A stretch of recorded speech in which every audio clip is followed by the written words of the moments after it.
The Mendon-Honeoye Falls-Lima Sentinel welcomes you to this edition of the Mayors and Supervisors Weekly Update, brought to you by... Each week, our community makes history. Each week, you make history. And each week, there's only one source to turn to for the first take on history. You know what that is? Subscribe to the Sentinel right now to discover the history being made in your own backyard. The Mendon-Honeoye Falls-Lima Sentinel. More than just your news, it's your history. Hey, welcome everyone to this week's edition of the Supervisors and Mayors Update, or the Mayors and Supervisors Update. I'm Chris Carosa, who sometimes gets words mixed up, which is a problem since I am the publisher of the Mendon-Honeoye Falls-Lima Sentinel. And each week we bring you the goings-on in the towns and villages that we cover. This week we'll be starting with Mike Falk in the town of Lima. Mike, what's moving in Lima? Hello, Chris. Thanks for hosting us again. A few things. One came down from New York State for SUNY. There's a small change. As you know, in order for students to get that state discount, they have to have a certificate of residency from the county in which they reside. Going forward, certificates of residence have to be within 2 months of the student's registration date. Counties can no longer require that the students show up in person to apply for one. There has to be at least one electronic method for the submissions. You can no longer require that the students provide you a social security number. And you can no longer require that any of the forms are notarized. So it's going to be some changes. It may open the system up a little bit in ways that we don't intend. And I guess we're going to have to watch that. For Livingston County, we have always required that folks come in and present themselves to get one of these. So a big change for us there. In Livingston County news, Livingston County, of course, has acquired the former Livingston Correctional Facility prison site through the Livingston County Industrial Development Agency. This 170-acre site, which has all of the different prison buildings still intact, including the fitness facilities, the bowling alley, and all of the other parts of the prison, plus a whole bunch of farmland, is going to be a fantastic place to locate new businesses, as it is very close right there to 390. If you are interested in speaking to someone about possibilities with that property, give the Economic Development Office a call, 585-243-7124, and ask to speak with Bill Bacon. Livingston County also received a grant to continue its work of digitizing the historical archives to sort of preserve them for future generations. Livingston County historian Holly Watson has been spearheading this effort, and so far has made great progress in making the county's archives available digitally. This is just the next sort of step in the process. And of course, lastly, April 8th is coming fast. And so if you have not gotten your solar eclipse glasses, we still have glasses for $2 a pair here at the town hall, and you are welcome to come over and purchase them. The hours for the town hall are available online. We do have evening hours on Thursdays until 6, if that's more convenient. And that's all I got, Chris. Thanks, Mike. You've made a meme of yourself. Next up, we have Jackie Main, who's pinch hitting for Rick Milne, Village of Honeoye Falls. Jackie, what's going on in Honeoye Falls? Hello. I love the look, by the way, of the 3D glasses. Very nice. Exciting times. We actually have 2 new businesses coming into the village. One of them is TK's on the Falls, which is going in where it used to be the brewery. And they have a fresh new look, fresh new menus. We're very excited. Check them out on Facebook and Twitter for when they're going to do their grand openings. The second one is actually going into the end of the village square where the brewery used to be, Custom Brew Crafters. Not at liberty to give a name yet, but again, hope to have this business up and running by early to late spring. this year. So exciting stuff there, because that property has been empty far too long. Busy season for the village board. We start our budget meetings.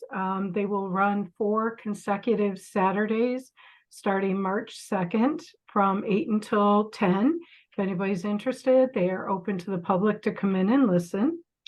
The actual open meeting and budget vote will actually take place on, let me see here, April 1st, April Fool's Day, and that'll start at 6. All of these events, of course, take place at the Honeoye Falls Village office. I have, as a trustee, the privilege of being the liaison for the fire department. As I said the last time I spoke on the call, we are in dire need of volunteers, like so many of the other districts that are out there. So please stop by and volunteer if you can. There are a lot of different roles that could be fulfilled throughout the fire department. It is a family. Again, in this particular case, it truly takes a village in order to make sure that we are responding to the calls as needed. And also, we just can't thank them enough. It's so easy to take our first responders for granted, that they're going to be there every time that you need them to and pick up a call. Let's not take them for granted. Let's be a part of the movement to volunteer, as well as thank them for their sharing their talents and their time over and over again. That's really all I have. So enjoy. All right. Thank you, Jackie. And let's see who's up. We got John popping in. John, tell us what's going on in Mendon. Hi, Chris. Just want to talk a little bit about stormwater today. The town of Mendon is in what's known as MS4. We contribute to the Mendon-Honeoye Creek and the Honeoye Creek. Stormwater runoff is generated from rain and snowmelt events that flow over land and impervious surfaces such as paved streets, parking lots, building rooftops, and does not soak into the ground. The runoff picks up pollutants like trash, chemicals, oils, dirt, sediments that can harm our rivers, streams, and lakes. Runoff picks up pollutants such as sediments, automotive fluids, and fertilizers, pesticides from our lawns, and eventually that pollutant finds its way into our closest waterway. Controlling this source of pollution is very challenging because it occurs whenever there's snow and rain. Also, regarding storm sewers, we see at every storm, automotive fluids, as I said, creating a colored stream.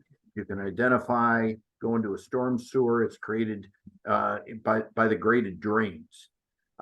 They're found along the roadways and in some low-lying and seasonably wet areas. They collect excessive stormwater from rain and snowmelt that does not soak into the ground and convey it into our streams, rivers, and other local bodies of water. A good example of that is at our library. We have 3 stormwater ponds at the Mendon Public Library. Stormwater ponds can reduce pollution and prevent downstream flooding.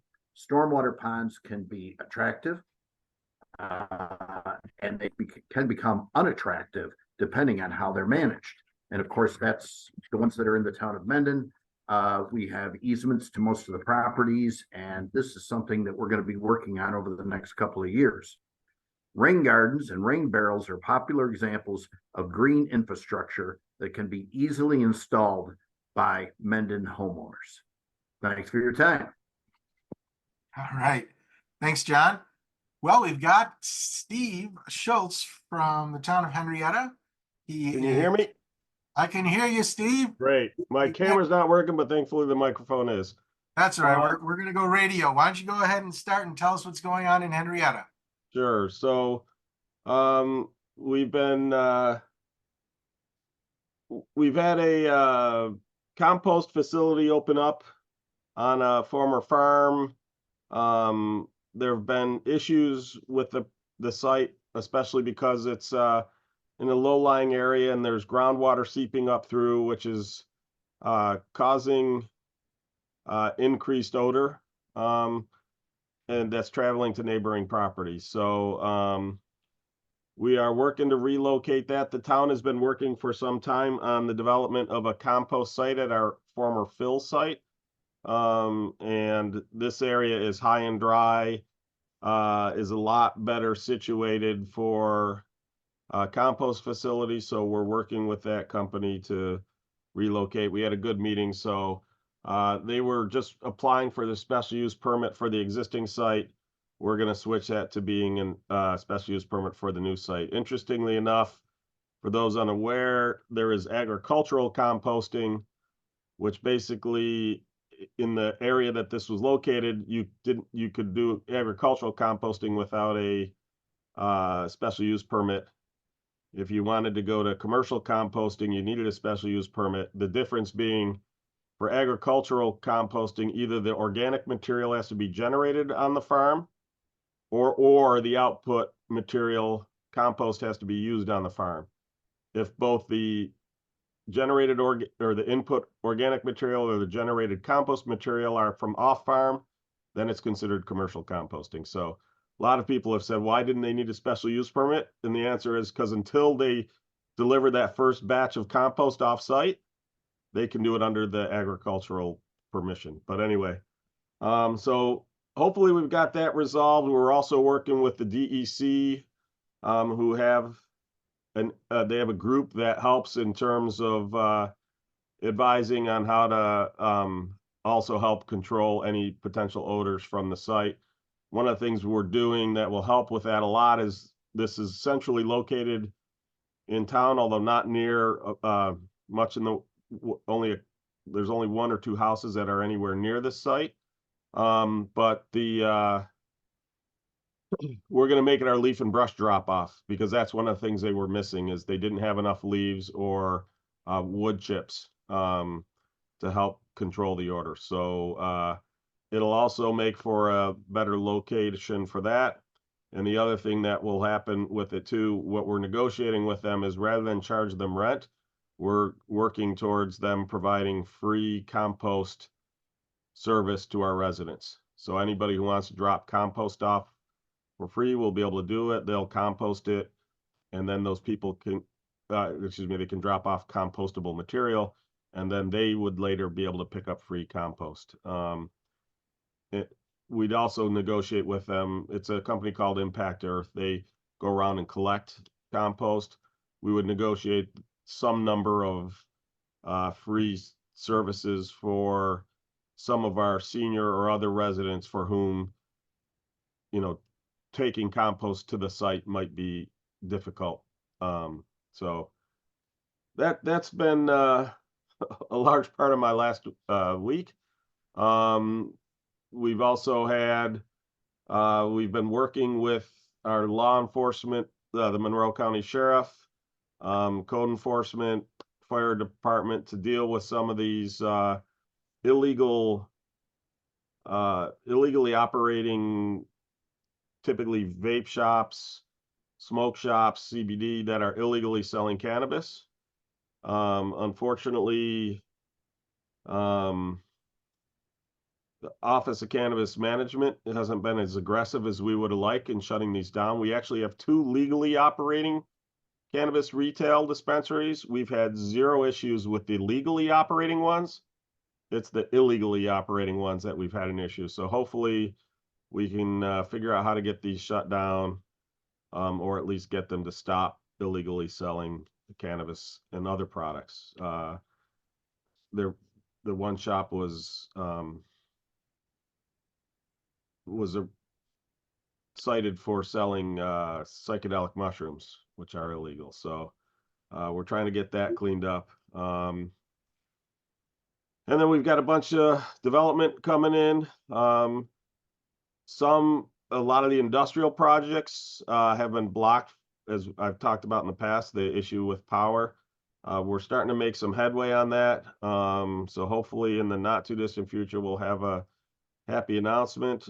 But we've lost hundreds of jobs because they can't locate their business in Henrietta because there's no available power on the distribution grid. There is plenty on the supply grid. You need a transformer to get it from the transmission supply grid onto the distribution grid, and that's what RG&E, they allowed the capacity of those ones, the new capacity, to go to zero. So we can't get any additional power. In addition to the hundreds of jobs, there's over 1,000 housing units, either single family homes or apartment units, that are in jeopardy of not being built because of that power. So we are working towards being a pro housing community through the governor's office. We'll blow those numbers away. I think that their threshold is 1% growth over 3 years. I think we're in double digits. So I was joking the other day, I think we could make the entire county a pro housing community. And then finally, we have the State of the Town address is coming up on Tuesday, February 27th. The meet and greet starts at 11:30. The presentation starts at noon. That's the RIT Inn and Conference Center on West Henrietta Road.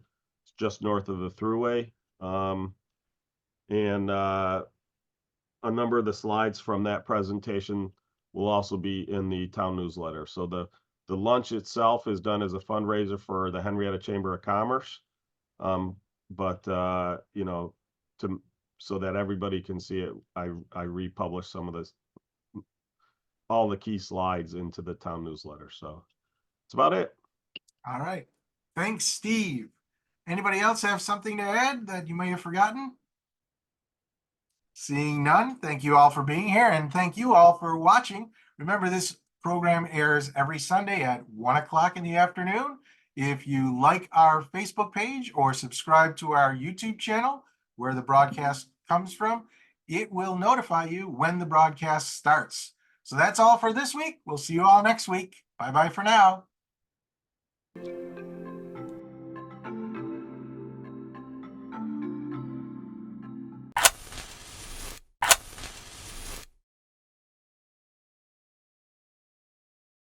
Imagine yourself communicating with a difference. Pan-Dimensional Solutions helps you do this. Whether live spectator events, taped broadcasts, or real-time audience-engaging programs, you can benefit immediately from the tools Pan-Dimensional Solutions will share with you. Do you want to make a difference? Contact us at pandimensional.com.